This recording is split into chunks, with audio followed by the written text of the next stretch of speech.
देखिए, भारतीय संस्कृति नामक पाठ आज हम करने जा रहे हैं। क्या करने जा रहे हैं? भारतीय संस्कृति नामक पाठ। कल मैंने आपको कुछ होमवर्क दिया होगा, बताएं साहब, दिया था नहीं? हो पाया कि नहीं, ये बताइए पहले तो आप बोलो अब। Okay sir. नमस्ते सर। नमस्ते बच्चे। यस सर, स्टार्ट करते हैं सर। हाँ, करिए करिए। हिंदी साहित्य के द्रव्यमान सूर्य बाबू जयशंकर प्रसाद का जन्म 30 जनवरी 1890 ईस्वी में उत्तर प्रदेश के वाराणसी जिले में हुआ था। Very good. इनके पिता देवी प्रसाद साहू ने भी अपने इनके पिता देवी प्रसाद साहू थे। इनकी पूर्वजों ने तंबाकू बनाने की कार्य किया था, जिसके कारण उन्हें सुंगनी साहू के नाम से जाना जाता है। शाबाश। इनके पूर्वजों का पालन इनके पिताजी ने भी किया था। अतिशय समृद्ध घरानों में थी, इनका जन्म अतिशय समृद्ध घरानों में हुई थी। धन वैभव का कोई अभाव न था। एक सेकंड, आपने एक लिखा है इनका जन्म समृद्ध घराने में हुई थी या हुआ था? आपने लिखा है इनका जन्म समृद्ध हुआ था। हाँ, हुई थी नहीं होगा, हुआ था। हाँ ठीक है ठीक है, बढ़ो आगे बढ़ो। इनके माता पिता ने इनके जन्म के लिए भगवान शिव से बड़ी प्रार्थना की थी। झारखंड के बैजनाथ धाम के से लेकर उज्जैन के महाकाल की आराधना के फलस्वरूप पुत्र रत्न की प्राप्ति हुई।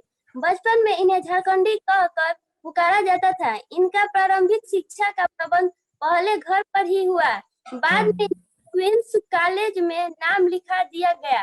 रुको रुको, अब रुको। देखो आप, रुको सुनो, अब जरा सुनना है आपको।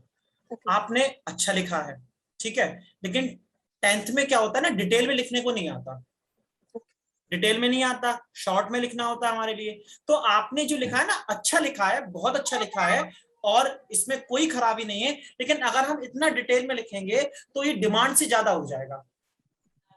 फिर आप अलग अलग हेडिंग भी इसमें लेके जाओगे, फिर उनकी रचनाएं हैं, साहित्यिक योगदान है, साहित्य में स्थान है, और पता नहीं क्या क्या है ना। तो ये ऐसा लगेगा कि हमने पूरी किताब लिख दी, नहीं करना। जैसे आपने लिखा कि इनके तंबाकू का कार्य था और इनके पिता ने उस कार्य को किया, तो आपको सिर्फ ये लिखना था कि ये महान हिंदी साहित्य के दैदिप्यमान सूर्य श्री जयशंकर प्रसाद का जन्म काशी नामक स्थान, काशी उत्तर प्रदेश के काशी जिले में हुआ था। इनके पिता बहुत ही समृद्ध थे, धन से समृद्ध थे, और इनके पिता का व्यवसाय ये था, बात खत्म, ठीक है। अब आपने लिखा कि इनके माता पिता ने बहुत ज्यादा शंकर भगवान की पूजा करी, बैद्यनाथ झारखंड वगैरह के वहां पे शंकर जी के पास गए, तब उनको पुत्र रत्न की प्राप्ति हुई। तो आप लिखेंगे, ऐसा माना जाता है कि इनके माता पिता को भगवान शंकर की कृपा से इनके एक पुत्र रत्न की प्राप्ति हुई, इसीलिए इनका नाम जयशंकर रख दिया गया। बस। तो हम जितना ज्यादा डिटेल में लिखेंगे ना, उससे नंबर ज्यादा नहीं मिलेंगे। अब मान लीजिए 5 नंबर का क्वेश्चन है, वो एग्जाम में 5 से ज्यादा तो नहीं देगा, हम उससे ज्यादा मेहनत भी क्यों करें, है ना। तो हमें सारा नहीं लिखना, थोड़ा थोड़ा लिखना है, डिटेल बस उसके फैक्ट्स सारे पता होने चाहिए। जैसे डेट ऑफ बर्थ होनी चाहिए, उसी में डेट ऑफ डेथ होनी चाहिए, मदर नेम, फादर नेम, और इन्हें कौन कौन सी इन्होंने एजुकेशन में कौन कौन सी डिग्रियां ली हैं, कौन कौन से इन्हें सम्मान मिले हैं, कौन से प्राइज मिले हैं, और इनकी रचनाएं। बस इतनी ही डिमांड है 10th में, और ये बता 12th में भी इतनी डिमांड है। वो जमाने का ये जीवन परिचय बहुत ज्यादा लिखा करते थे। हम जब 2012 में हमने 12th किया था, 2010 में हमने 10th किया, तो उस वक्त हम, आपको पता है, हम सीसी कॉपी भर के आया करते थे, इतना शानदार लिखा करते थे। कभी अपनी तारीफ स्वयं करनी नहीं चाहिए, लेकिन हम कॉपी पे ना, हमारा राइटिंग ठीक था, बहुत ज्यादा तो नहीं, लेकिन हाँ राइटिंग ठीक था। टीचर ठीक ठाक खुश हो जाता था कॉपी देख के, हो जाते थे। तो हम जब जीवन परिचय लिखा करते तो 5 से 6 पन्नों में लिखा करते थे, 5 से 6 पन्नों में, यानी 1 2 3 4 5 इतने पन्नों में लिखा करते थे हम। और पूरा एकदम हिस्ट्री, ज्योग्राफी, जिस तरह से आप लिख रहे हो ना, कि आज सोमवार के दिन उन्हें छींक आई थी, मंगलवार को उनका पेट खराब हुआ था, फिर वो बड़े हुए तो उनके घुटने में चोट आई, सब लिख के आया करते थे, और उस पर नंबर भी अच्छे मिला करते थे उस वक्त। तो उस वक्त की डिमांड थी। अब जैसे एजुकेशन पैटर्न थोड़ा सा स्मार्ट हुआ, अब डिमांड जो है उतनी नहीं रही है। हमें सारे फैक्ट्स लिखने हैं जीवन परिचय के बारे में, और जितनी एक नंबर की डिमांड है उतना लिख के आना, ठीक है ना।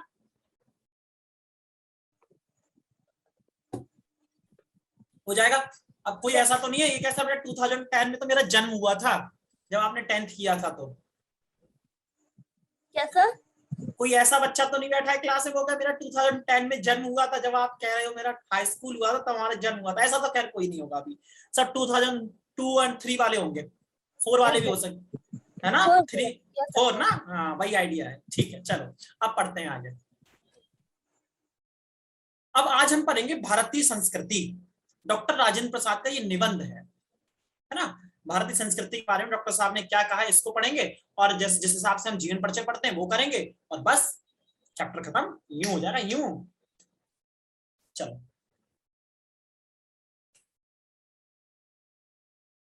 देखो, जैसे आपने 9th में एक चैप्टर पढ़ा होगा, राष्ट्र का भारत वर्षोन्नति कैसे हो, पढ़ा था, भारत वर्षोन्नति कैसे हो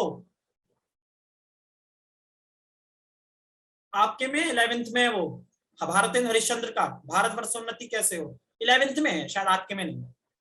वो भी उनके एक भाषण का अंश था, उसी आधार पर ये जो है आपका, वो भी डॉक्टर राजेंद्र प्रसाद के भाषण का ही एक अंश है। क्लियर है, ये उनके एक भाषण का अंश है। तो देखो क्या करना होता है, तो बेटा ये करना होता है कि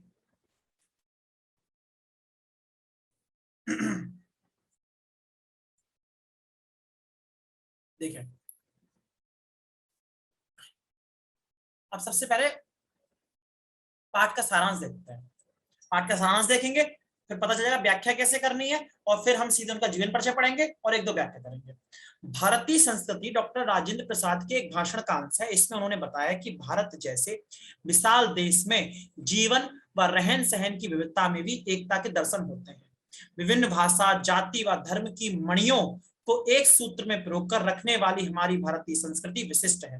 डॉक्टर राजेंद्र प्रसाद जी कहते हैं कि यदि कोई विदेशी व्यक्ति जो भारत की विभिन्नता से पूरी तरह से अनभिज्ञ हो, अगर वह भारत के एक छोर से दूसरे छोर की तक यात्रा करे, तो वह इस देश की विभिन्नता को देखकर कहेगा कि यह एक देश नहीं है बल्कि कई देशों का समूह है, जो बहुत सी बातों में एक दूसरे से बिल्कुल अलग है। यहाँ प्राकृतिक विभिन्नताएं हैं, एक महाद्वीप में समान नजर आती है। अब इस बात का आप मतलब समझो, एक व्यक्ति, मैं आपको मैप बनाता हूँ, मेरी कला जो है ना बहुत अच्छी है नहीं, लेकिन फिर भी प्रयास करता हूँ, एक गंदा प्रयास मैं करता हूँ भारत का मैप बनाने का।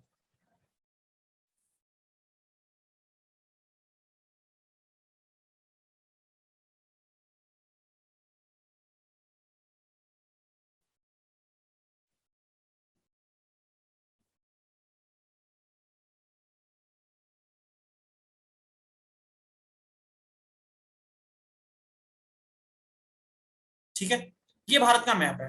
भारत जो है ऐसे खड़ा हो गया है, थोड़ा तिरछा हो गया है, लेकिन एडजस्ट कर लेना आप लोग। एक व्यक्ति यहां गुजरात में पोर्ट पे उतरा, ठीक है, विदेशी व्यक्ति उतरा यहां पर आके, जैसे ही उसने पूछा यहां पर, उन्होंने कहा राधे राधे, जय श्री कृष्णा। गुजरात में क्या होता है, जय श्री कृष्णा बोलते नहीं बोलते हैं, जय श्री कृष्णा, तो जय श्री कृष्णा। हर चीज में मीठा खाने को मिल रहा है, गुजराती भाषा बोली जा रही है, लोई पीड़नी डोंगी डोफी, इस तरह के वहां संबोधन है, मतलब जब गुस्सा करते तो इस तरह के संबोधन करते हैं। मोटा भाई, आउछू जाउछू, मजामा छे, केम छो, मजामा छे, इस तरह की भाषा बोली जा रही है। तो थोड़ा सा आगे बढ़ा, कहां गया भाई पेन, यहां से वो पहुंचा जैसे आगे, अब ये आगे आपका राजस्थान कहीं, तो कहेगा केसरिया बालम पधारो मारे देश। अब वो तुरंत भाषा चेंज हो गई, भाषा चेंज, ड्रेस चेंज हो गई एकदम, पगड़ी बांधे हुए हैं, और वहां ऊंट ऊंट दिखाई दे रहे हैं। अब वो एक वो सारंगी जैसी बजाते रहते हैं ना, परदेसी परदेसी, जाना नहीं, कभी राजस्थान घूमने गए नहीं गए हो तो जाना, वो सारंगी जैसा कुछ बजाते रहते हैं, बहुत शानदार सा एक वो होता है उनका यंत्र।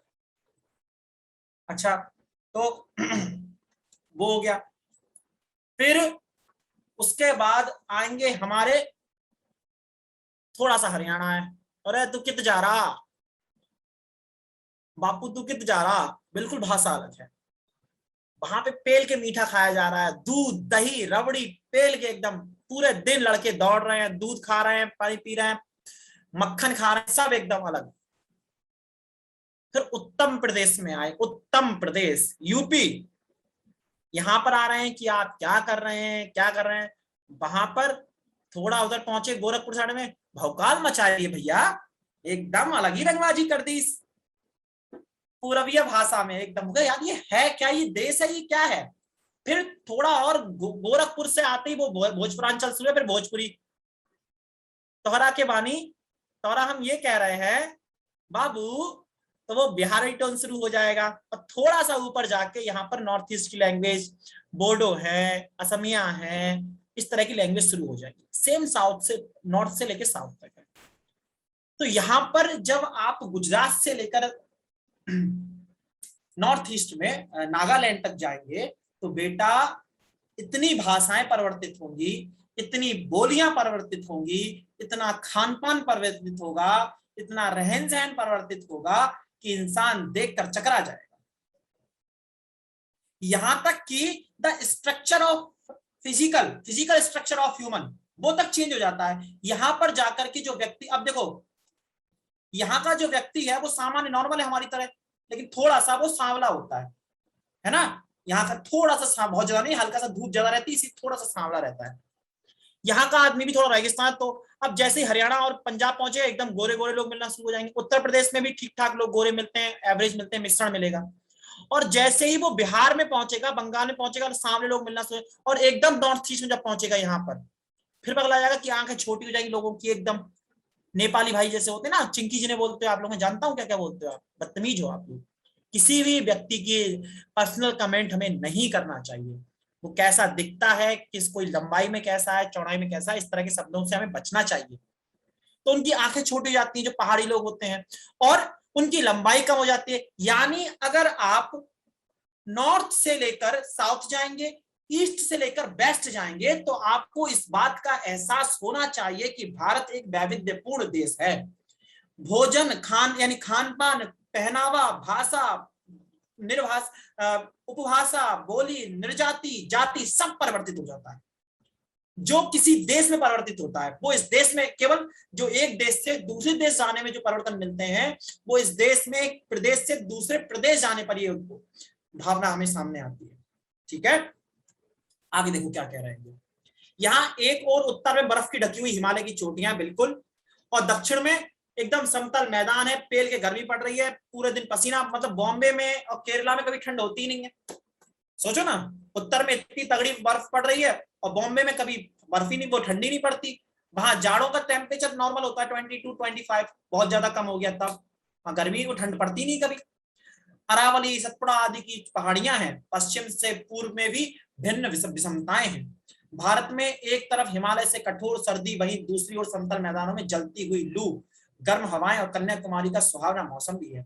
यहाँ अगर असम में बरसात 300 इंच है, तो जैसलमेर में 2 से 4 इंच है। भारत में भी सभी तरह के अन्न का उत्पादन होता है। यहाँ सब प्रकार के फल, सभी प्रकार के खनिज, वृक्ष, जानवर आदि पाए जाते हैं। ठीक है, सभी प्रकार के जानवर मिलते ही होंगे इस देश में। कितना बड़ी जियोग्राफिकल लोकेशन है हमारे हिंदुस्तान की। हिम तो तेंदुआ कहाँ मिल जाएगा भैया, है जहां बर्फ पड़ रही है हिमालय में। और जो जानवर बिल्कुल गर्मी पसंद करता है वो कहाँ मिलेगा, बिल्कुल साथ में मिल जाएगा। नीलगिरी की पहाड़ियां हैं, पश्चिमी घाट है, केरला है, वहां मिल जाएगा। कहने का तात्पर्य क्या है, यह देश हर चीज से संपन्न है, सब कुछ है यहाँ पर, थोड़ी थोड़ी मात्रा में है लेकिन है सब कुछ। हाँ या ना बोलो। यहाँ पर रहन सहन, खान पान का अंतर वहां के लोगों की शारीरिक बनावट में भी देखने को मिलता है। अब देखो, जैसे उत्तर के लोग कैसे होते हैं, जैसे आप लोग अपने नॉर्थ इंडिया में हिस्सा माने जाते हैं, अपने लोग कैसे रहते हैं, अपने लोग रहते हैं सामान्यतः एवरेज हाइट होती है ना। और बहुत ज्यादा हिल्स पे चले जाओगे तो लंबाई कम हो जाती है, लेकिन आप लोगों की एवरेज हाइट होती है, ना कम होती ना ज्यादा होती। बहुत ज्यादा गोरे नहीं, बहुत ज्यादा सांवले नहीं। और जैसे ही आप साउथ की ओर बढ़ेंगे, लंबाई एकदम बढ़ती चली जाएगी लोगों की, और रंग सांवला होता जाएगा। तो देखो, है देश में, एक ही देश में कितना वैविध्य है, कितना मतलब परिवर्तन है। भिन्न भिन्न भाषाएं बोली जाती हैं। भाषाएं पता है कितनी बोली जाती हैं भारत में? हिंदी, राजस्थानी, गुजराती, भोजपुरी, डोगरी, असमिया, कश्मीरी, ठीक है, फिर बोडो, फिर आपकी बंगाली, फिर आपकी बघेली, फिर आपकी उड़िया, फिर मलयालम, तमिल, तेलुगु और कन्नड़ और मराठी और पता नहीं कौन कौन सी। सोच रहे हैं आप, एक ही देश में भाषाएं तक अलग अलग हैं। तो इस देश को बांध कर रखना इतना आसान नहीं है। समझ रहे हैं आप लोग?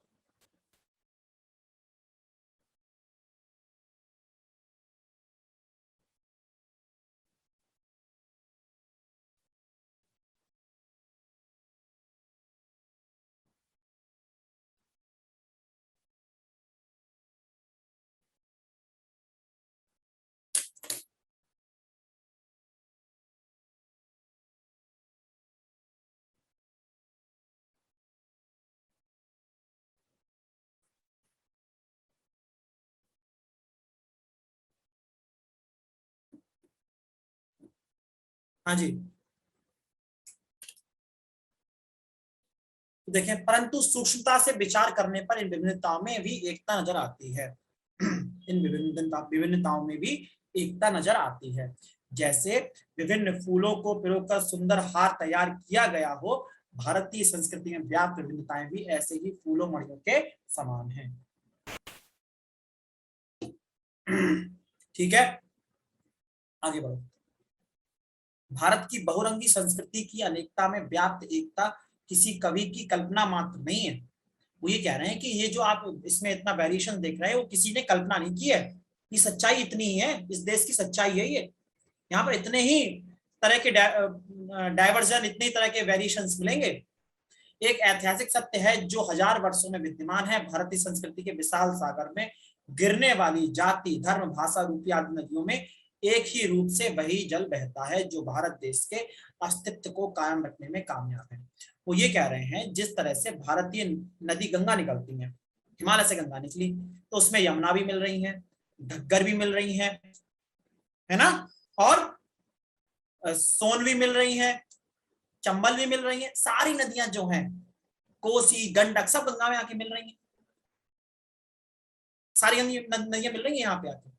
जब सारी नदियां यहाँ आकर मिल रही हैं, तो आप इस बात पर विचार करो, तो क्या गंगा का व्यवहार परिवर्तन होता है? नहीं, वो तो उतनी जीवनदायिनी है। तो वो ये कह रहे हैं, भारतीय जीवन रेखा भी उन नदियों की तरह, not only Ganga but also Kaveri, Godavari, सारी नदियों की बात की जा रही है। भारतीय जीवन शैली भी उन्हीं नदियों के समान है, जिसमें अलग अलग विचारधारा की अलग अलग तरह की नदियां आकर मिलती हैं, और वो अंत में जाकर सभी एक सागर में जाकर गिरती हैं। तो यहाँ पर भी सभी अलग अलग विचारधारा, अलग अलग देश और अलग अलग स्वभाव के लोग आकर के एक भारत देश का निर्माण करते हैं। आत्मिक चेतना से संपन्न महापुरुषों का जन्म होता रहा है, जिसके सत्य और अहिंसा के सिद्धांतों ने मानव के लिए आवश्यक हैं। भारत में स्थापित प्रजातंत्र से मानव को अपना पूरा विकास करने की स्वतंत्रता प्राप्त हुई है। सामूहिक व सामाजिक एकता के विकास का मार्ग भी अग्रसर हुआ है। भारतीय संस्कृति का मूल आधार अहिंसा और अहिंसा का दूसरा रूप त्याग है। हिंसा का दूसरा रूप स्वार्थ है, जो भोग के रूप में सामने आता है। अब देखो इस पैराग्राफ को, अगला ये जो पूरा समरी है पार्ट की, इस पैराग्राफ को आप पढ़ेंगे अब, ठीक है? और इस पैराग्राफ को पढ़ने के पश्चात हम ये मान के चलेंगे समरी होगी। कुछ समय इसे पढ़ना तो आप भी पढ़ सकते हैं ना। जहां आपको किसी शब्द का मतलब समझ में नहीं आया, तो जल्दी से मुझे पूछिए, और जैसे ही ये पैराग्राफ आप पढ़ लें, मुझे तुरंत बताइए, मैं इसका फिर व्याख्या कराना शुरू करूंगा, जीवन परिचय करूंगा। इस पैराग्राफ को अपने हिसाब से पढ़िए। कोई शब्द ऐसा है जिसको समझ में नहीं आ रहा है, वो मुझे तुरंत बताइए, सर यहाँ पर ये शब्द है, इसका मतलब हमें बता दीजिए। और जैसे सारा पढ़ लें, तुरंत मुझे मैसेज कीजिए। ओके, जल्दी से बताओ।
हो गया।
हो गया।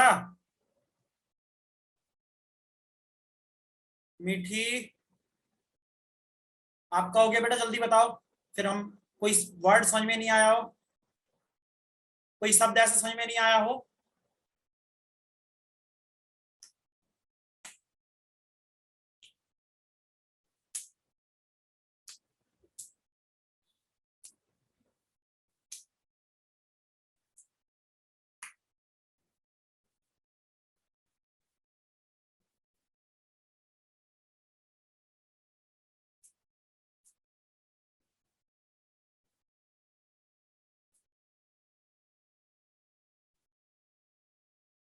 सब कुछ समझ में आ गया? Good, very good. और हम जरा जीवन परिचय कर लें, उसके बाद व्याख्या करते हैं जल्दी से।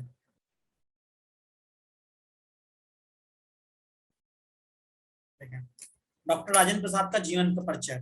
तो क्या करना है, सबसे पहले डेट ऑफ बर्थ हाईलाइट कर लेनी है, और मदर नेम, फादर नेम, और जन्म स्थान, और इन्होंने शिक्षा दीक्षा कहां से करी, और इन्होंने कौन कौन सी रचनाएं करी, और इसके अलावा कौन कौन से प्राइज मिले, और फिर डेट ऑफ डेथ, और death of place of death, यानी किस दिन इनकी डेथ हुई थी और किस जगह पर हुई थी।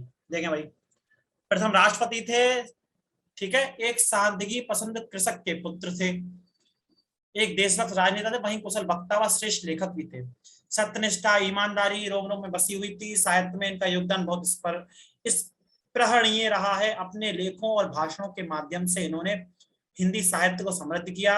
ये सब बातें आप बाद में लिख ही लेंगे। यहाँ से देखो, इनका जन्म 1864 में बिहार राज्य के छपरा में जीरादेई नामक ग्राम में हुआ था। इनके पिता का नाम महादेव सहाय था। नोट करो जल्दी से कॉपी पेन से। जन्म 1884, बिहार के छपरा जिले में, और पिता महादेव सहाय। जल्दी से नोट करिए।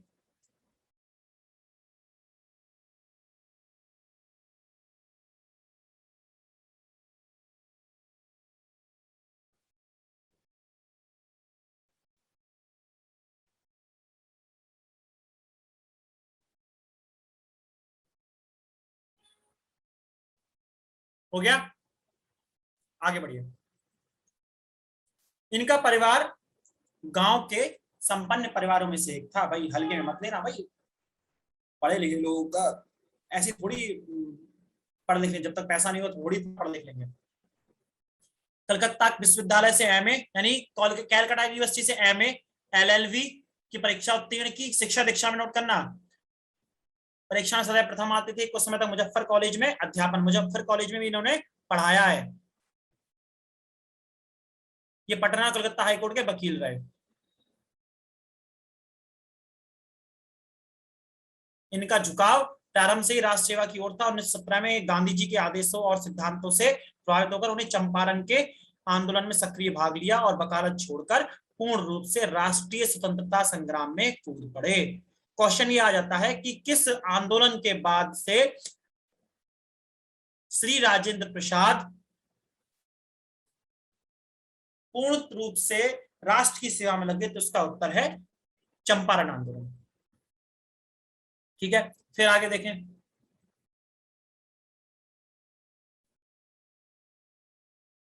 सादा जीवन उच्च विचार वाले थे, ये भी आप लिख सकते हैं, अच्छी बात है ये। प्रतिभा, कर्तव्यनिष्ठा, ईमानदारी, निष्पक्षता, ये सब बातें तो आप किसी के बारे में लिख सकते हैं, और ये सचमुच ये जो बड़े लोग होते हैं इनमें ये सभी गुण पाए ही जाते हैं। प्रथम राष्ट्रपति बने थे, ये भी पता ही होगा आपको। सन 1952 से 1962 ईस्वी तक सुशोभित करते रहे। भारत सरकार ने इनकी महानताओं से सम्मान स्वरूप देश की सर्वोच्च उपाधि भारत रत्न से 1962 में सम्मानित किया। जीवन भर राष्ट्र की निस्वार्थ सेवा करते हुए 28 फरवरी 1963 ईस्वी को दिवंगत हो गए। ठीक है, 1952 से 1962 तक राष्ट्रपति रहे, तत्पश्चात 1963 में इनका स्वर्गवास हो गया।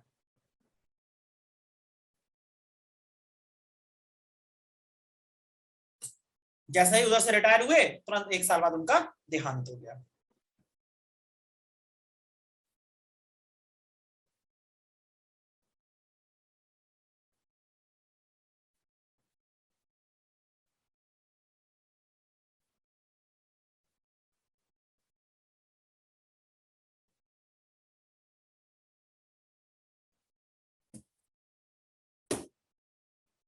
हो गया। अब देखें आप रचनाएं देखें, क्योंकि चंपारण में महात्मा गांधी किसानों के शोषण और अंग्रेजों के विरुद्ध की आंदोलन का बड़ा मार्ग वर्णन किया है। बस आप इतना याद रखें, चंपारण में महात्मा गांधी, ज्यादा इसके बीच में मत पढ़ना। बापू के कदमों में, ये भी एक रचना है। आत्म मेरे यूरोप के अनुभव, ये शिक्षा और संस्कृति भारतीय शिक्षा गांधी जी की देन। ये जो है आपको केवल इसमें किसके बारे में क्या डिटेलिंग दी है, मतलब कुछ नहीं है, केवल और केवल अपना नोट कर लो कौन कौन सी रचनाएं हैं। साहित्य संस्कृति का अध्ययन, खादी का अर्थशास्त्र।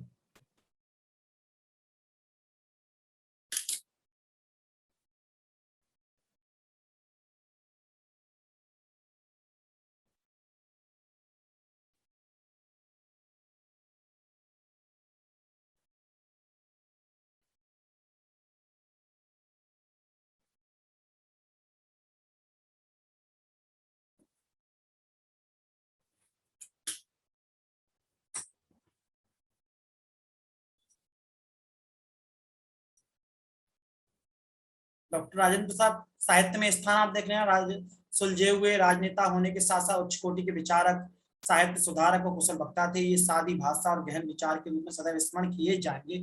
या आप किसी के बारे में जो सज्जन व्यक्ति है उसके बारे में आप लिख सकते हैं। और ये कुछ ऐसी लाइनें होती हैं जो आपको इस बात को लेकर के सहज कर देती हैं कि कोई भी जीवन परिचय आए तो आप लिख दें। ठीक है, तो ये 3-4 लाइनें आपको लिखनी है। चीज सुलझे हुए थे, बहुत उच्च कोटि के विचारक थे, साहित्य सुधारक थे, कुशल वक्ता थे, ये सब चीजें। ठीक है, आगे बढ़ो। अब देखें गद्यांशों पर आधारित जो प्रश्न है वो देखें आप। पहला, इस पूरे पैराग्राफ को ध्यान से पढ़ें।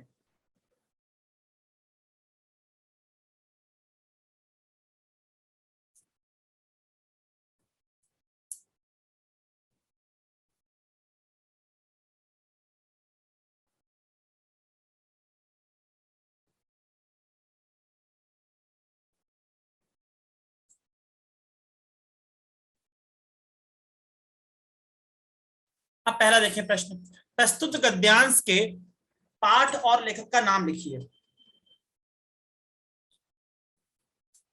रेखांकित अंशों की व्याख्या करनी है। तो आप कहेंगे कि प्रस्तुत गद्यावतरण हमारी हिंदी पाठ्य पुस्तक के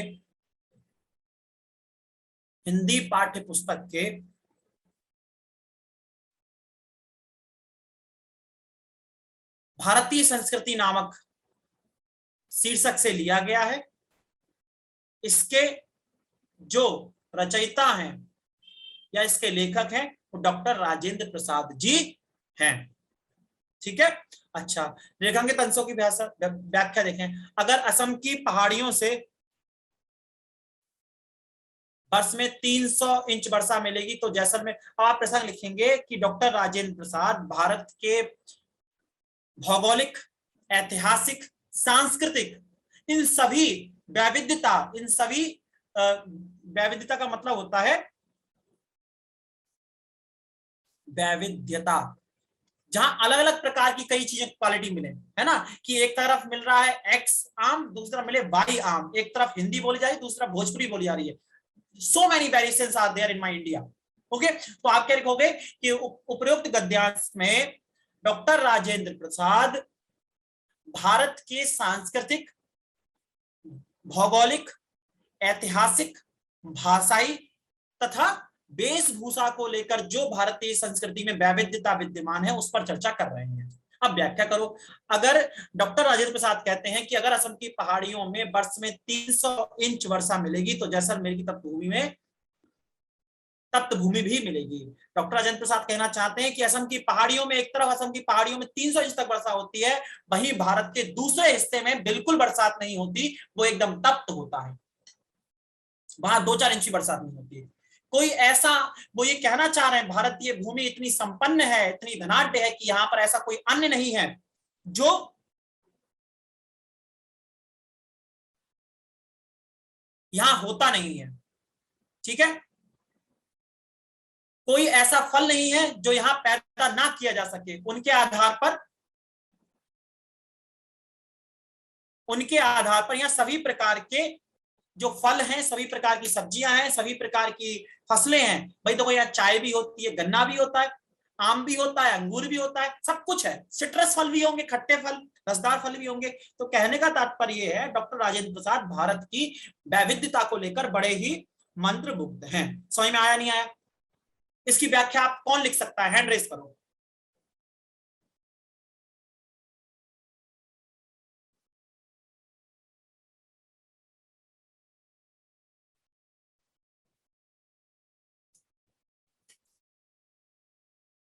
व्याख्या हो जाएगी। फिर देखें, यदि इस सिद्धांत को देखना हो कि आब हवा का असर इंसान के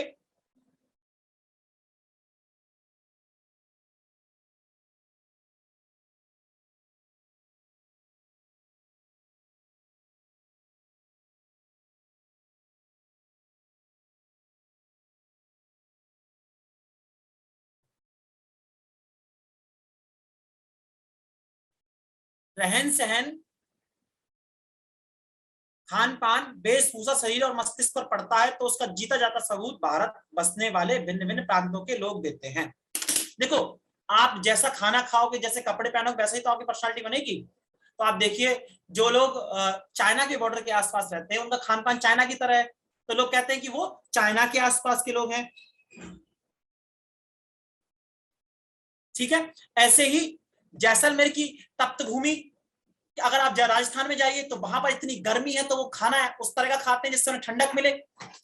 ऐसे ही आप जाएंगे साउथ में, तो साउथ में डोसा है, इडली है, ये सारी चीजें मिलेंगी जो हल्की होती हैं या फिर जो नुकसान नहीं करती, है ना। तो इस सब का अगर आप समायोजन करें तो ये कहना चाह रहे हैं जिस प्रकार की वेशभूषा होती है उसी प्रकार का इंसान में खान पान होता है, उसी तरीके का उसका मस्तिष्क पर प्रभाव पड़ता है। तो ये हुई व्याख्या।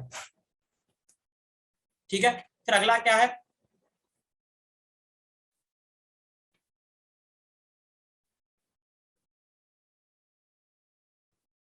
व्याख्या मैंने करी हुई है। ठीक है,